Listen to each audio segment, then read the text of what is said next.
بسم الله الرحمن الرحيم إن الحمد لله نحمده ونستعينه ونستغفره ونعوذ بالله من شرور أنفسنا ومن سيئات أعمالنا من يهده الله فلا مضل له ومن يضلل فلا هادي له وأشهد أن لا إله إلا الله وحده لا شريك له وأن محمدا عبده ورسوله صلوات الله عليه فإن أصدق الحديث كتاب الله وخير الحديث حديث محمد صلى الله عليه وسلم وشر الأمور محدثاتها وكل محدثة بدعة وكل بدعة ضلالة وكل ضلالة في النار. أما بعد, my brothers and sisters, to proceed. As we are all aware of what is happening today in the world, particularly in the Muslim world, it's not a very good thing which is happening today in our world particularly. When we look at some of the things which are happening, one cannot help but to ask what is happening with us. So what we want to talk about today, bi'idhnillah, inshallah, is to shed a light on what we as Muslims can do to try and help the situation in general. And this is because Allah subhanahu wa ta'ala says, وَكَذَلِكَ جَعَلْنَاكُمْ أُمَّةً وَسَطًا. Allah has made us a nation which is a nation of middle course. Why? He gives us the reasons. He says it's because we need to be the witness over mankind, and that the Prophet ﷺ will be a witness over us. And for someone to be a witness, that means you have witnessed something which happened in front of your own eyes. You can't be a witness from hearsay. So we should try our level best as Muslims to witness, meaning what here? Witnessing Islam.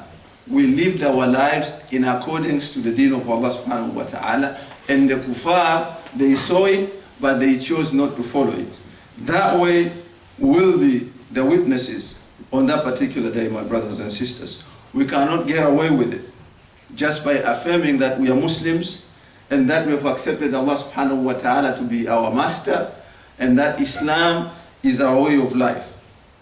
Rather, as soon as we acknowledge that Allah is our master and we follow His guidance, the Quran and His Messenger sallallahu alaihi wasallam, that should behoove us in doing other things other than just praying or testifying that we believe in Allah, in His books, His angel, and the Qadr. Over and above all of this, my brothers and sisters, one of the most important issues, of which unfortunately sometimes we do neglect, our lives have to be a witness to Islam. And this is the truth as all Muslims we believe to be. We must always remain conscious of this duty of living our lives as Muslims so that those non-Muslims can see what Islam is all about. As we all know, a lot of kuffar during the time of the Prophet ﷺ did not become Muslims because someone went to them and started preaching Islam. They saw it, and when they saw it, they say, we want to be a part of you people. There are many, many examples. I'm sure all of you are aware of them. We cannot evade this responsibility, as is the responsibility given to us by Allah subhanahu wa ta'ala. Allah says, and who is greater wrongdoer than the one who suppresses witness entrusted to him by Allah. To understand, my brothers and sisters, the consequences of neglecting this duty, we only need to look at what happened to the earlier Muslims, even before the time of the Prophet ﷺ. Allah tells us in the Quran, this is in Surah Al-Ma'idah, ayah number 75. And so, humiliation and powerlessness afflicted them, and they end Allah's anger. Let's not forget, my brothers and sisters, that man has been made responsible for their actions. Whatever we do, we are responsible for it. Will be made accountable on Yawm al-Qiyamah. However, my brothers and sisters, Allah in His infinite mercy is not going to punish any one of us if we didn't know. So we can see from the outset the whole system actually is based on us as bearers of truth, telling the people what is that truth. As he said, وَمَا كُنَّ مُعَذِّبِينَ حَتَّى نَبْعَثَ رَسُولًا. And we don't punish any people, any nation, until we raise a messenger from them to go and tell them, look, this is what you're supposed to be doing, and this is what you're not supposed to be doing. They do otherwise, then that is justified to be done on them. So my brothers and sisters, it's our responsibility as an ummah to let the world test the beauty of Islam through our conduct, individually and collectively, the sweetness and flavor which only the faith in Allah subhanahu wa ta'ala can impact the character and morality. Let the world see what is the fine examples of humanity is fashioned by Islam or through Islam. However, my brothers and sisters, we live in an era where marketing, advertisement, and packaging is a common factor. It's no longer enough that you have a good product. We all know Islam, mashallah, is the best way of life. But in today's world, it's no longer enough for you to say, I have a nice car, I'll just put out there on the market and people will buy it. We have to package it. That product of ours needs to be packaged, advertised, then presented to people, for people to be interested in that. And just to shed the light on this aspect of advertisement, it's a massive industry today. In this country, in year 2013, UK spent 14 billion pounds only on advertising, to show you how big this thing is. And they get people with PhDs, psychologists, who understand how human mind works, to get us interested in their products. They just don't get any joy anymore. The specialists, to make sure that they will make us interested in what they want us to buy. And sometimes what they're advertising is not even good for us. For example, see the way some of the alcohol bottles, they look like. I know there are some people that will just buy alcohol, not because they want to go and drink it, just because of the way beautiful that bottle looks like. They can take and put it in their living room and look at it as an ornament. This is how serious they take this, my brothers and sisters. And these days, it's not only products which are advertised, also ideas, they have to be advertised. And this is why they say the best companies today, they are not companies which sell products. They are those companies which sells ideas. A company which sells a brand. Most people, they go and buy Nike, not because it's the best shoe out there, just because it's Nike. So we have to understand this, my brothers and sisters, in order to try and help our situation which we are in today. And also they say, my brothers and sisters, you go and ask any company, they will tell you, many research have been done on this.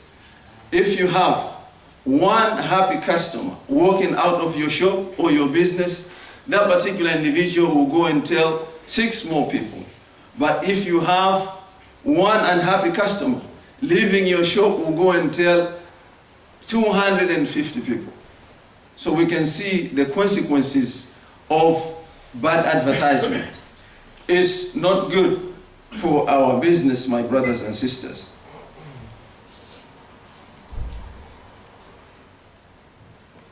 And the Prophet ﷺ understood this very well.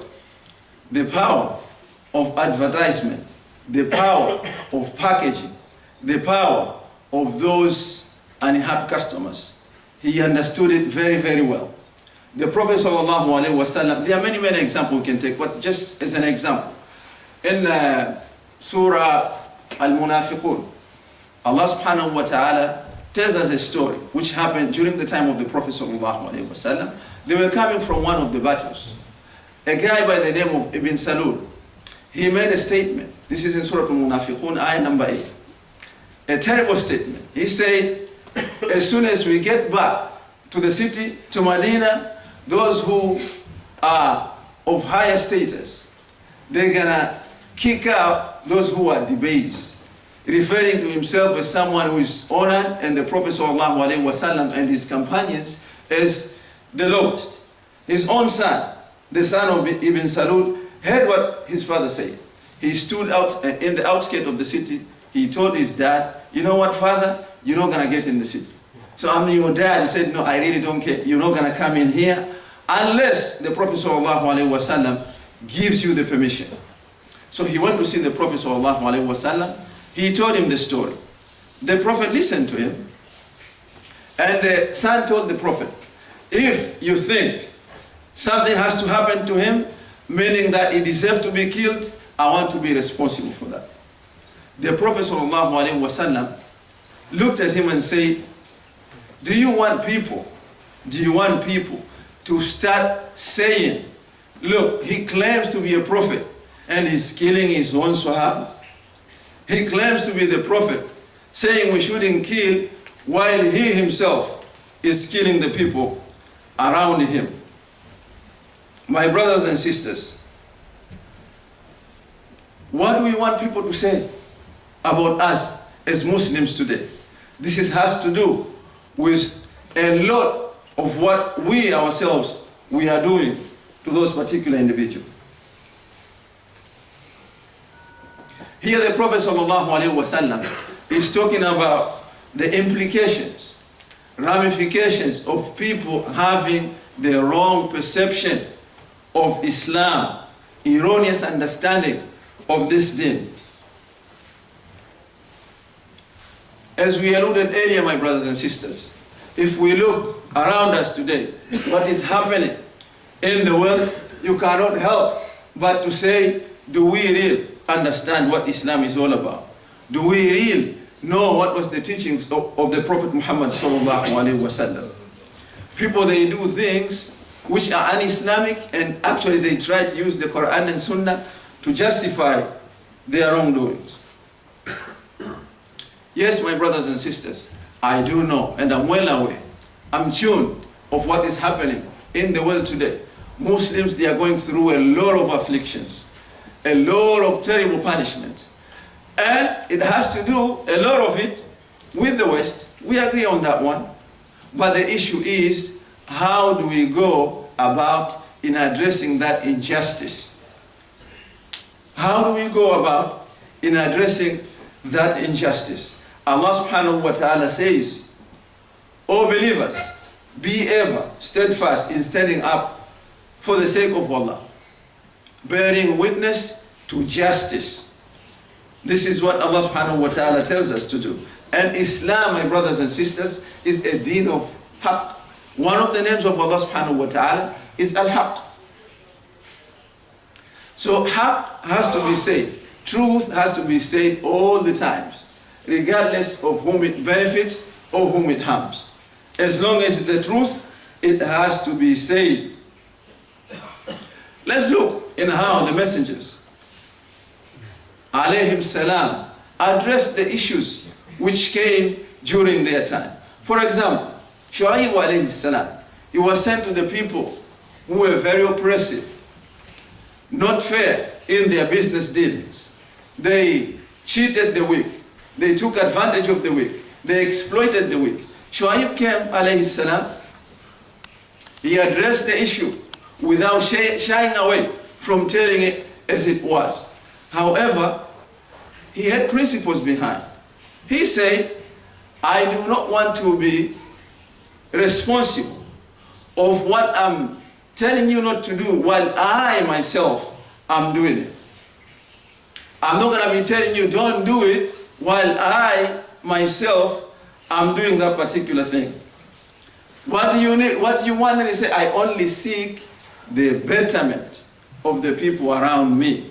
I only seek the progress of the people around me. The ends does not justify the means, my brothers and sisters. This is Machiavellian theory. And we all know Machiavelli, he was not a Muslim, he was a kafir. We cannot follow that principle. We cannot address the oppression of the Muslims around the world by doing exactly those oppressors what they are doing. If we do, this is going to be a catastrophe. And we even justify it. Some of the people, they justify this. They say, actually, the Quran say, an eye for an eye. Yes, Allah tells us, an eye for an eye. But we have to think, is it the eye of the perpetrator for the eye of the innocent, or is the eye of the innocent for the eye of the innocent?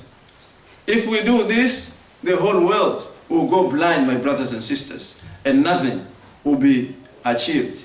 Consequently, of this mentality from some people, we can see around the world today, Muslims, they are hated, whether we like it or not, is well known. Locally, we are even more despised. You go and ask anyone out, they have seen it in their talk show. What's the biggest problem today? The Muslims. We are the biggest problem today. What are the biggest problems? The Muslims. While there are many, many other issues, which are the issues to be addressed, but to them, we are the biggest problem. And it has become so bad. I'm sure you remember, all of you. A few years ago, in Switzerland, they actually amended the constitution of that particular country to make sure that Muslims do not get minarets any longer. They needed 100,000 signatures. I think they got 10 times more. People, they are just expressing their anger. We don't want these people to get anything. Why is this? We have to be honest. It's more to do with our behavior, my brothers and sisters. This is not to say every one of us here. I'm just generalizing. It's more to do with our behaviors, my brothers and sisters. Umar radiallahu anhu used to say to the people, be careful not to be responsible, not to be a reason why people hate Allah because of you. You should not be responsible for someone hating Allah because of what you did. How are you going to talk to Allah on Yawm al-Qiyamah if you were the reason why a particular individual didn't want to look into Islam just because of what we did? We find Ibrahim alayhi salam repeating the same thing, or saying the same thing. He's asking Allah not to make them, Ibrahim and his companions, the test for the disbelievers. Ibn Kathir, in the tafsir of this ayah, he says here Ibrahim is asking Allah not to make him a reason why people won't consider Islam. We also see Musa alayhi salam says the same thing. Oh Allah, do not make us a test for the oppressive people. Some people, they will look around and say, you know what? I'm not really happy with my way of life, but Islam, no, it's not an option for me. And sometimes, my brothers and sisters, we Muslims, it's a common saying you hear, judge Islam for what it is. Don't judge Islam for what Muslims do. Islam is good, Muslims are bad. This is like saying the medicine is good, but the patient is not getting any better. So if the medicine is good, how come it's not making the patient better? If the medicine was good, it's supposed to make the patient better. Your car is always in the garage. You keep telling the people, see, my mechanic is the best. Every single day the car is in the garage. How is he the best? If he's the best, we're supposed to fix the car. We have to think, my brothers and sisters. And this is when the issue of haqq comes in. And this is what the Prophet ﷺ used to ask Allah subhanahu wa ta'ala to show him the truth as it is, and to give him success in following the truth. Because sometimes the truth is clouded for whatever reasons. Saying this, my brothers and sisters, is not that I'm negligent of what others are doing. I'm well aware. But the way forward is not doing what they are doing. We should never be guilty of what we tell others to do. At this point, this becomes nothing but hypocrisy. أقول قولي هذا واستغفروه ولي ولكم.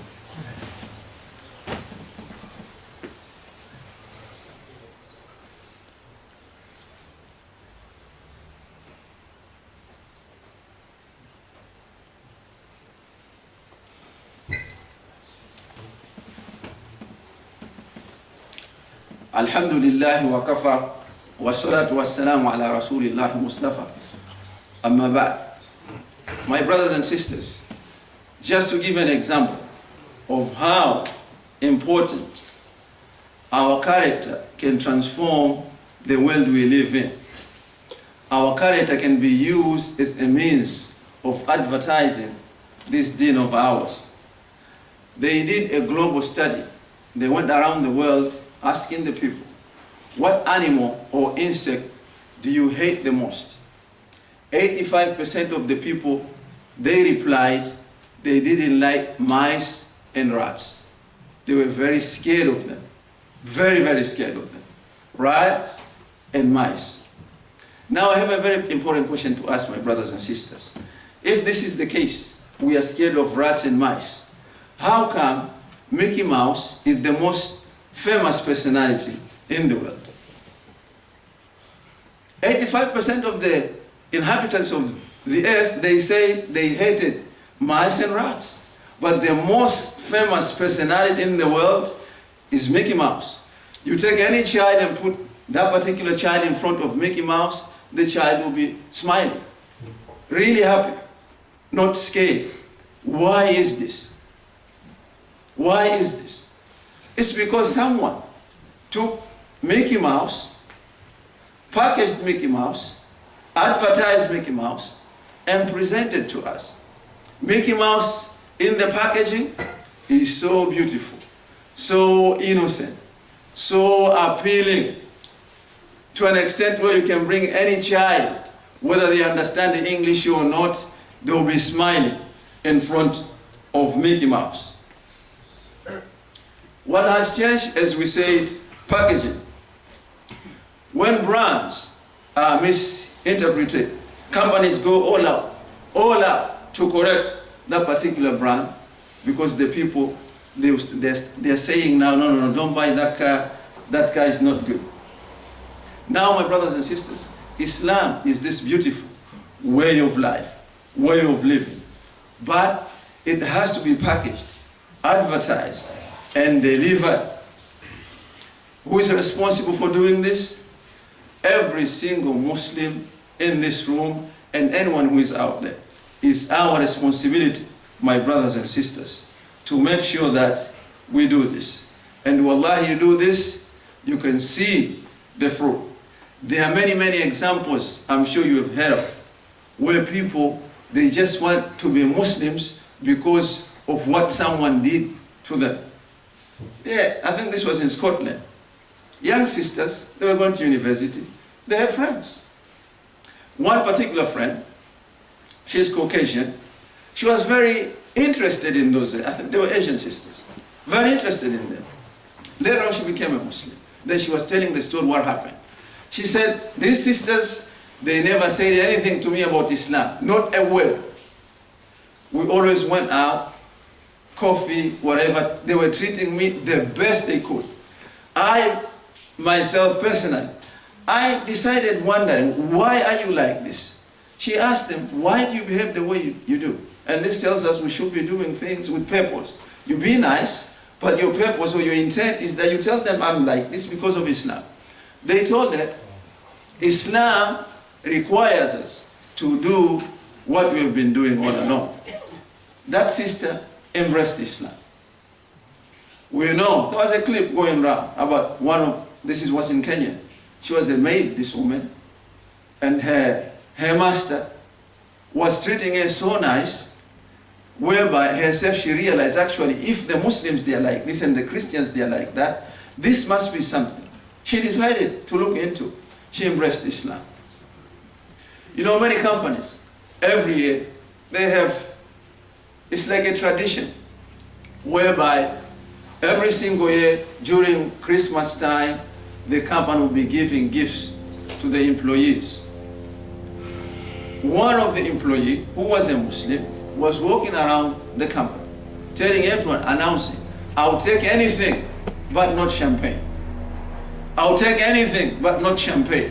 One of the women was listening to that and said, this is strange, because people, they are fighting for champagne, and this guy, he says he doesn't want champagne. So she had to go to him and ask him, are you serious? The guy said, yes, I'm serious. Why is it that you don't want champagne? It's because I'm a Muslim, and Muslims do not drink. The woman said, from that point on, it came into my mind, I have to look into this religion, which forbids alcohol, because my background, our family was completely finished because of alcohol. My parents got divorced, we had violence in the house because of my father being alcoholic. This religion says you can't drink alcohol, it must be something.